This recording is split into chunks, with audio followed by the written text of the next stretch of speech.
everyone. Welcome back to our brand new series dedicated to one of the most important yet often overlooked aspects of English grammar, that is prepositions.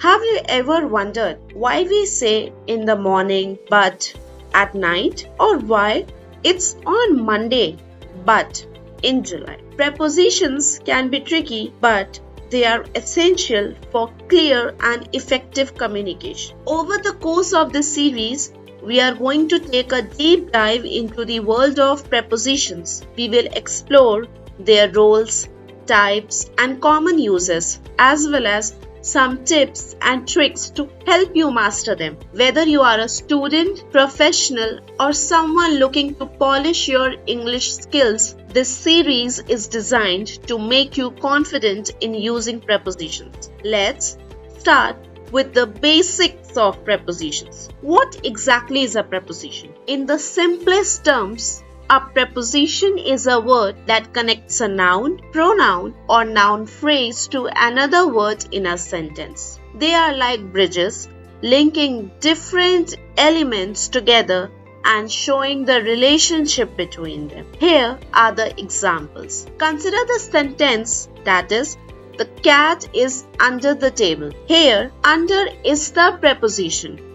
It tells us the relationship between the cat and the table, specifically the cat's position relative to the table. She arrived after the meeting. The preposition after shows the relationship in time, indicating when she arrived in relation to the meeting. They walked through the park. Here, through indicates the path they took. King, they, and park in terms of improvement. Now, what is the purpose and the importance of preposition? Prepositions might be small, often just 2 or 3 letters, but their function in a sentence is massive. They help us express intricate details about time, place, direction, manner, and more. Without prepositions, our language would lack precision and clarity. Now let's break down the importance of preposition. Clarity. Prepositions clarify the relationships between different elements in a sentence. For example, the book is on the table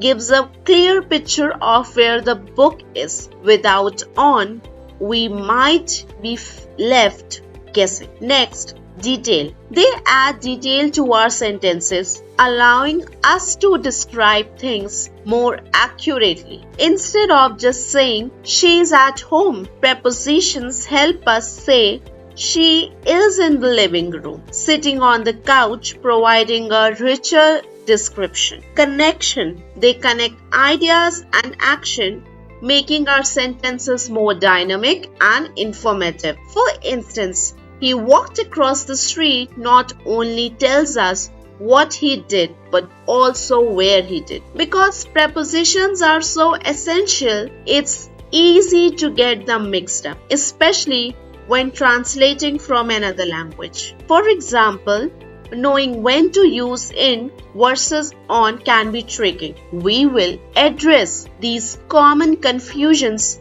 as we progress in this series. Why you should master prepositions? It has the global relevance. Mastering prepositions is crucial for anyone learning English, whether you are a native speaker or learning it as a second language. They are used in everyday conversation, writing, and even in professional communication. Professional and academic importance.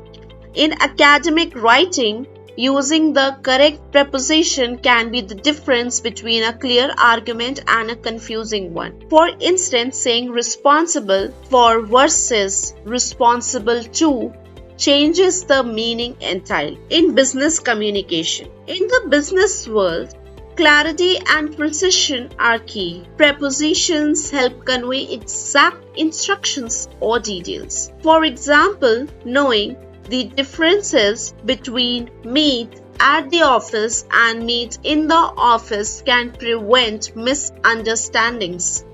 Understanding Prepositions can also make learning English more efficient. Once you grasp the patterns and common uses, you will find it easier to construct sentences and understand native speakers. So far, we have understood the concept of prepositions, defined what they are, and discussed why they are so important. These little words play a huge role in how we communicate, and understanding them is the key to mastering English. In our next video, we'll explore the different types of prepositions, starting with the prepositions of place. We'll look at how to correctly use words like in, on, at, and many more, with plenty of examples to guide you. If you're excited to learn more and improve your English skills, make sure to hit that like button, subscribe to the channel,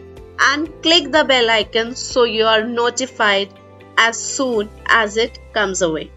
Also, drop any questions or topics you're curious about in the comments below. I would love to hear from you. Thank you for joining me today, and I can't wait to dive deeper into prepositions with you in the next video. Until then, keep learning and practicing. Stay updated. Happy learning.